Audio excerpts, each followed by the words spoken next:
Imagine you've been locked inside a giant incandescent tin can placed in the center of a blast furnace, and in this confined space, where the air resembles a thick, viscous soup, you must not only survive, but fight to the death with a man who feels no pain. The calendar reads October 1st, 1975.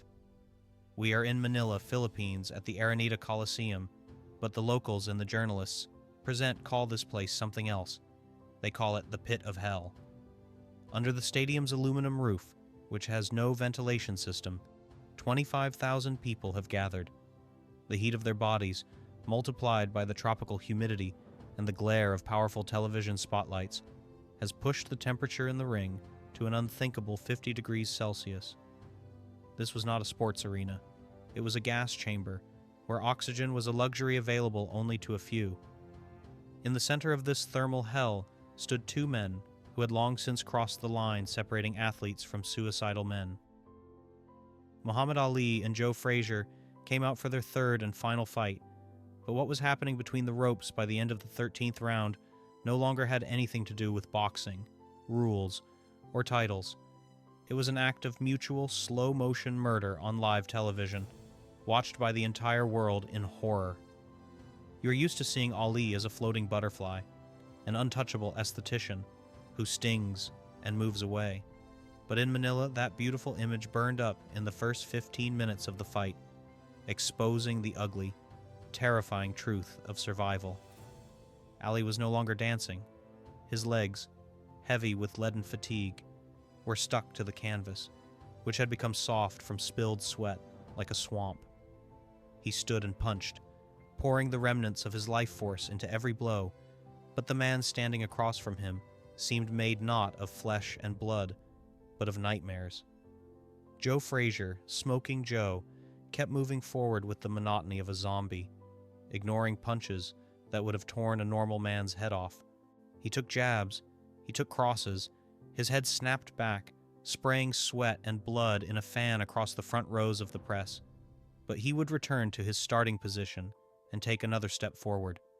In that moment, in Ali's eyes, which usually radiated the confidence of a god, there appeared that primal, animalistic terror that arises when you realize your weapon isn't working, that your opponent is immortal, and that you are trapped in a cage with a monster ready to die just to take you with him. But to truly understand the depth of the tragedy unfolding in the ring, you must look away from the exhausted Ali and look at Joe Frazier's face, or what was left of it. This is our dagger, the detail that transforms a sports drama into a medical horror. Look closely at his eyes. Frazier's left eye had been blind for years due to an old cataract, a secret he hid from commissions to keep his career going. He had learned to fight by orienting himself to shadows and movement on his right. But now, in this hell of Manila, Ali, without knowing it, was methodically destroying Joe's last channel of communication with reality. Frazier's right eye, his only healthy eye, began to rapidly swell shut with a monstrous hematoma after a series of precise hits. The eyelid bulged, filling with purple blood, turning into a shapeless sac, and with every second Joe's field of vision narrowed, plunging him into total absolute darkness. Ask yourself honestly, could you continue a fight knowing you were blind? Knowing you can't see the punches flying at your head and can only feel them when they already explode in pain within your skull? Frazier didn't just continue. He increased the pace. He oriented himself by the sound of Ali's heavy breathing, by the scent of his fear, by the instincts of a predator that senses its prey in the dark. This was a level of self-sacrifice bordering on madness. Ali saw this. He saw that Joe wasn't reacting to swings from the left. He saw that Joe had turned into a blind berserker, but instead of relief, this caused Ali to panic. He hammered at that hematoma, trying to stop the monster, but the monster wouldn't stop. Ali would later admit, "I was hitting him with punches that would have brought down a city wall. My God, he's crazy." At that moment, Ali realized that his physical strength might not be enough to break the spirit of a man who had already given up his sight for the sake of victory. By the end of the round, the atmosphere in the ring became so thick with suffering that even the referee seemed lost. Ali felt his own hands swelling inside his gloves, turning into useless clubs. His lungs burned with fire, inhaling scorching air that lacked oxygen, and his heart beat erratically, signaling critical overheating of his body. He looked at Frazier, who, staggering and spitting out clots of blood, was attacking again, and a thought flashed through the greatest mind that had never visited him before, the thought of surrender. He realized that this fight could not be won on points. It could not be won by knockout, because Frazier would not fall until he died. And Ali, sitting in his corner during the break, felt death itself place its hand on his shoulder, whispering that the price for greatness today would be paid not with a check, but with a life. It was the moment of truth when the hero turned into a victim of his own ambitions, and he waited in terror for the gong that was supposed to send him back into that stifling hell, where a blind but unbroken executioner awaited him. Let's strip away the heroic gloss of sports chronicles and look into the face of that nauseating, bloody reality that made even the most cynical ringside reporters look away, because what was happening in the 14th round resembled the work of a butcher in a slaughterhouse, more than a contest between gentlemen. Muhammad Ali, whose hands by this point had turned into lead weights swollen from hematomas, continued to land punches with mechanical, frightening precision, but every time his glove smashed into Joe Frazier's mangled face, a spray of sweat and blood flew out in a fan, landing on the judges' scorecards. That sound, the wet smack of damp leather against bone, was the only answer to the question of why this fight is called both the greatest and the most terrible at the same time. You think Ali felt triumph seeing his opponent's head snap back. You're wrong, because here the conveyor belt principle takes over, turning victory into torture. Ali wasn't hitting to win. He was hitting to stop the nightmare, but the nightmare refused to stop. In those minutes, Joe Frazier ceased to be a human and turned into a natural disaster, a zombie devoid of the instinct for self-preservation. His mouthguard, which he had spat out in the previous round, lay somewhere in the corner. His mouth was full of blood, which he swallowed so as not to choke, but he kept moving forward. He moved toward Ali, staggering, stumbling, orienting himself only by the sound of the champion's heavy breathing, because his eyes, and this is the detail that makes your blood run cold, were completely closed. The hematomas on his face had swollen to such a size that they turned his head into a shapeless purple mask, depriving him of sight, but not of hatred. Ali watched this approaching monster and felt panic, cold and sticky, begin to displace the remnants of tactics from his mind. He screamed at him, "Fall down! Why won't you fall down, you fool?"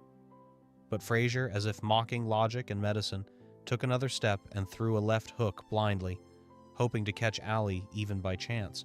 Ask yourself honestly, how would you feel if you realized your most powerful weapon was useless?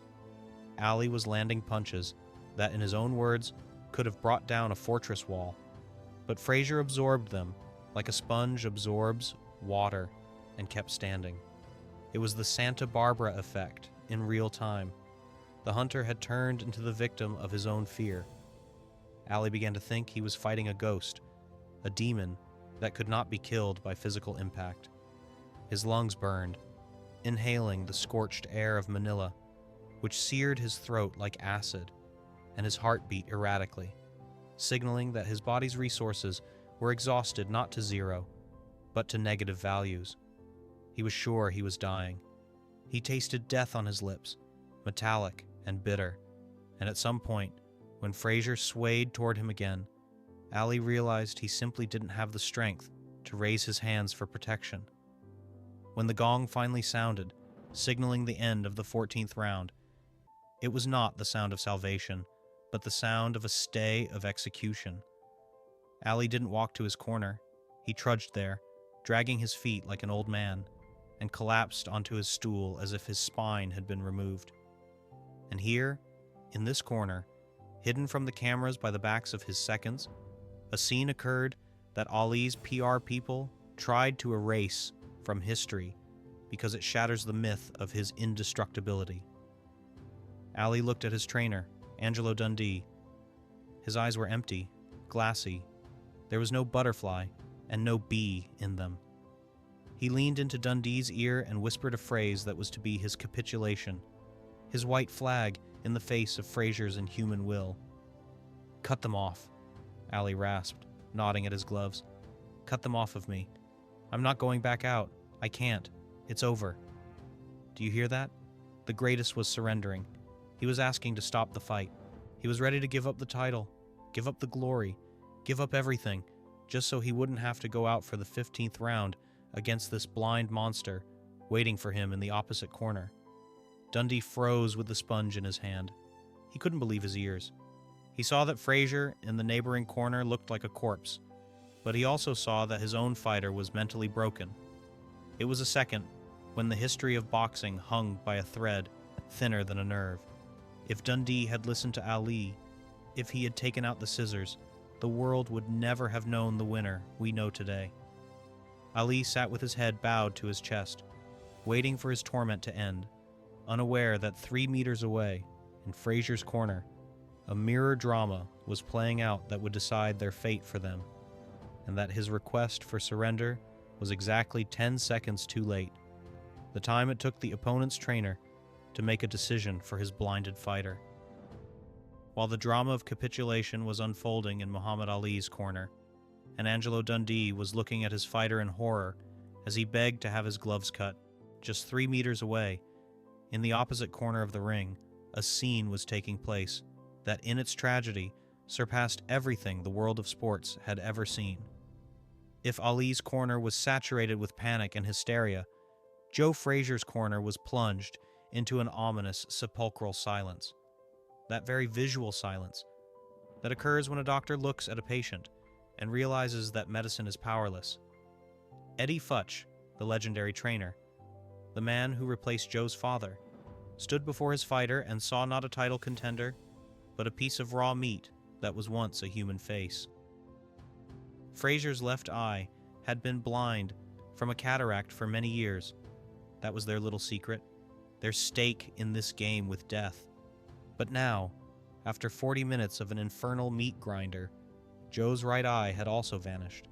The hematoma had swollen to the size of a tennis ball, completely blocking his vision, and Frazier sat on the stool, plunged into absolute impenetrable darkness, orienting himself in space only by the smell of smelling salts and the voice of his trainer. Ask yourself, what must a mentor feel seeing his son preparing to step into the abyss? Futch leaned into Joe's face and asked one simple, testing question, the answer to which was to be the verdict. "Joe, what do you see?" he asked, holding up 3 fingers right in front of the boxer's nose. Frazier, whose head was still ringing from Ali's punches, tried to focus, but his eyelids were tightly glued shut by clotted blood and swelling. He turned his head, trying to catch even a ray of light, but saw only blackness. "I see you, boss," he rasped. But Futch knew it was a lie. Joe saw nothing. He was a blind warrior who was about to go out against a sniper, and at that moment, something broke in the old trainer's heart. He realized that if he let Joe out for the 15th round, he would be an accomplice to murder.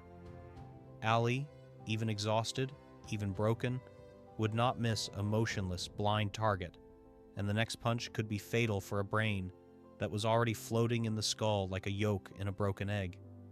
But here, the Santa Barbara effect kicks in, forcing you to clench your fists in helplessness. Joe Frazier did not want to stop. Hearing the hesitation in his trainer's breath, he, blind and beaten, began to growl, trying to get up from the stool. "I want him, boss," he shouted, spraying bloody saliva. "Cut my eyelid. Let me see. I'll kill him." In this cry was not sportsmanship, but the suicidal determination of a kamikaze. Joe was ready to die in this ring just to keep Ali from winning. He hated Ali with every cell of his mangled body, for all the humiliations, for the gorilla, for the Uncle Tom, and this hatred was the only fuel keeping life in his body. He begged Futch for 3 more minutes, 3 minutes to finish the job or die trying. And Futch stood before a dilemma that can break any man. Respect the will of the warrior and let him, perhaps, die a hero, or break his heart, but save his life. A pause hung in the corner, heavy as lead. The whole world was watching them. Futch looked at Joe, then turned his gaze to the opposite corner, where Ali sat with his head down. The trainer did not know that Ali was asking to have his gloves cut. He saw only the silhouette of the enemy. If he had known the truth, if he had waited 10 more seconds, the history of boxing would have been rewritten. But Futch was not a gambler. He was a father. He placed his hands on Frazier's shoulders, pressed down on them, forcing Joe to remain seated, and uttered a phrase that has entered eternity as an epitaph to this fight. "Sit down, son," he said quietly but firmly, and in his voice sounded an infinite sadness. "It's all over. No one will ever forget what you did today." Joe screamed, "No!" But Futch had already turned to referee Carlos Padilla and made that very gesture that cuts the thread of hope. He waved his hand. "Stop! The fight is over." It was the end. Not a knockout, not a judge's decision, but an act of mercy that Frazier perceived as betrayal. In the second Futch stopped the fight, he saved Joe Frazier's life, but he killed his dream. Joe sat in the corner, blind, crushed, listening to the roar of the crowd change its tone, realizing that his sacrifice was in vain. He had gone through hell. He had given his eyes, his health, his soul, but the decision was made for him. He didn't lose to Ali. He lost to the love of his trainer, who could not watch his boy being beaten to death. And while Frazier wept in his corner from helplessness, he didn't even suspect the irony of fate unfolding behind his back, where the winner, for whose sake the fight was stopped, was not celebrating a triumph, but falling into a black hole of unconsciousness because his own batteries had run out exactly a moment before Futch threw in the towel. In that very second, when referee Carlos Padilla, obeying Eddie Futch's desperate gesture, threw up his hands and crossed them in the air, signaling the end of the fight, 25,000 people in the Araneta Coliseum let out a sound like the exhale of a giant beast. It was the end. Joe Frazier, Smoking Joe, the man who seemed made of iron, was stopped while sitting on a stool. The crowd roared, welcoming the winner, and millions of eyes turned to the opposite corner, expecting to see the familiar ritual. Muhammad Ali, radiant and invincible, was supposed to jump on the ropes, throw his hands to the sky, and shout his famous "I am the greatest." But what happened in the next few moments was cut from many highlights and forgotten in official biographies, because this sight destroyed the myth of Ali's divinity and turned a sporting triumph into a scene from a medical horror. Ali saw that the fight was stopped. He tried to stand up to accept congratulations. He pulled his heavy, beaten body from the stool, took a step forward, raised his right hand, and collapsed onto the ring floor like a bag of wet cement, losing consciousness from total, life-incompatible exhaustion. Do you understand what this means? This was not a faint from happiness. This was a system collapse. His body, which for 14 rounds had worked on pure adrenaline and fear, simply shut down the second the need to survive disappeared. His seconds, instead of celebrating, rushed to him in panic, trying to bring him to his senses with smelling salts. In this chaos, amid the screams and flashes of cameras, was hidden the most terrible and ironic secret of this fight. That very intellectual orgasm, the realization of which makes your hair stand on end. Remember Ali's request to cut the gloves. Remember how he begged to stop the fight just a minute ago. If Eddie Futch in Frazier's corner had delayed for even 10 seconds, if he had let Joe go out for the 15th round, or if he had just decided to discuss it with the doctor a little longer, the history of boxing would have gone according to a completely different scenario. Ali would not have gone out. He physically could not. He had already given up in his head. It turns out that Eddie Futch, while saving Joe Frazier's life, unintentionally saved the career and the legend of Muhammad Ali. That very blind eye of Frazier, our dagger, which caused the trainer to stop the fight, became the only reason Ali remained champion. The enemy's blindness saved Ali from the shame of capitulation. Do you realize the beauty and the horror of this paradox? Frazier, who hated Ali and wanted to destroy him, gave him the greatest victory of his career through his sacrifice. Ali won not because he was stronger at that moment. He won because his opponent's trainer loved his fighter more than Ali's trainer loved his. Angelo Dundee ignored Ali's pleas to surrender, risking his life, while Eddie Futch chose Joe's life over the title. When Ali was finally brought to his senses and helped to his feet, he looked not like a winner, but like a man who had just returned from the other world and didn't understand why he was brought back. His face was swollen, his movements slowed, his gaze wandered. Later, in the locker room, there was no champagne, no loud speeches. There reigned the silence of a morgue. Ali lay on a massage table, his body shaking with a heavy tremor. He told reporters a phrase that has become legendary, but whose meaning only reaches us now. It was the closest to death I have ever been. He wasn't being metaphorical. He was stating a medical fact. His kidneys were battered. He was urinating blood. His brain had received such a number of micro-traumas that neurologists consider this evening the point of no return, the beginning of his Parkinson's disease. That night in Manila, there was no winner. There were two survivors. Ali kept the belt, but he left his lightness, his health, and part of his soul in that ring. Frazier lost the fight, but he kept his pride, though that pride was poisoned by the bitterness of realizing that he was one step, 1 second away from victory over the man who turned his life into hell. Both left the arena, broken men, ghosts of themselves, and the trophy Ali pressed to his chest was paid for in a currency that cannot be converted back: years of life. The thriller in Manila ended, but for Ali, the real nightmare was only beginning.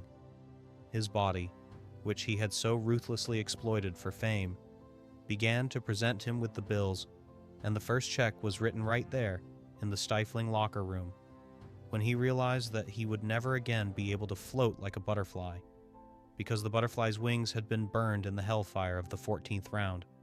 Today, when we look at this fight through the prism of decades, calling it the greatest sporting event of the 20th century, and hanging posters of the bloodied faces of Ali and Frazier in our cozy living rooms, we are committing an act of collective hypocrisy, because we prefer to see it as a heroic epic, rather than a documentary record of a crime. If you turn off the sound of the commentators enthusiastically shouting about courage and look at the footage from the last years of these two gladiators' lives, you will see not a triumph of spirit, but ruins left by a war in which there were no winners.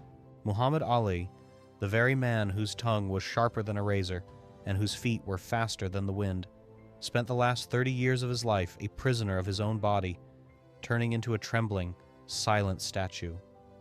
Doctors and biographers still argue about exactly when his Parkinson's disease began, but most agree on one chilling conclusion. The point of no return was passed right there in the hellish heat of Manila, when he decided to take hits intended to kill an elephant, simply to prove he was tougher than steel. That evening in 1975 was the very crossroads where Ali sold his future health for the right to be called the greatest for a few more years, and this contract with the devil was signed with every missed hit to the head. But if Ali's fate was a tragedy of the body, then Joe Frazier's fate became a tragedy of the soul, and that is the part of the story that is painful to think about. Joe lived the rest of his life with a clear head, but with a heart poisoned by bitterness and resentment that corroded him from the inside more than any acid. He never forgave Eddie Futch for throwing in the towel. He believed until his dying day that if he had been allowed to go out for the 15th round, he would have knocked Ali out, and history would have remembered him not as the eternal second, but as the man who toppled the king. That very blind eye, our dagger, which caused the fight to be stopped, saved his life, but it also became the cause of his eternal curse. Frazier felt betrayed by the person closest to him, the trainer who chose his safety over his glory. He lived in a small room above his boxing gym in Philadelphia, slept on a cot, and every day saw on television how the world celebrated Ali, the man who humiliated him, beat him, and ultimately stole his moment of truth. And here, looking at these two broken destinies, we come to the final, most difficult question that should make you rethink the price of success. Eddie Futch performed an act that in the world of sports is considered a weakness. He surrendered. But in the world of human values, it was an act of supreme mercy. He saw in Joe not a tool for achieving victory, but a son who needed to be saved from himself. He understood that the world champion belt would look poor on a tombstone or an award for vegetables. But was it worth it? Joe Frazier died believing that victory had been stolen from him. Ali died paying for victory with the ability to speak and move. This story is not about boxing. It is about the line beyond which ambition turns into madness. It is about how sometimes the biggest victory is knowing when to stop, even if your whole being is screaming forward. Manila showed us that the human body has a limit, but the human ego is boundless, and when these two forces collide, the result is always a catastrophe. Ali and Frazier left more than just liters of sweat and blood in that ring. They left their lives there, exchanging them for a myth that we continue to consume.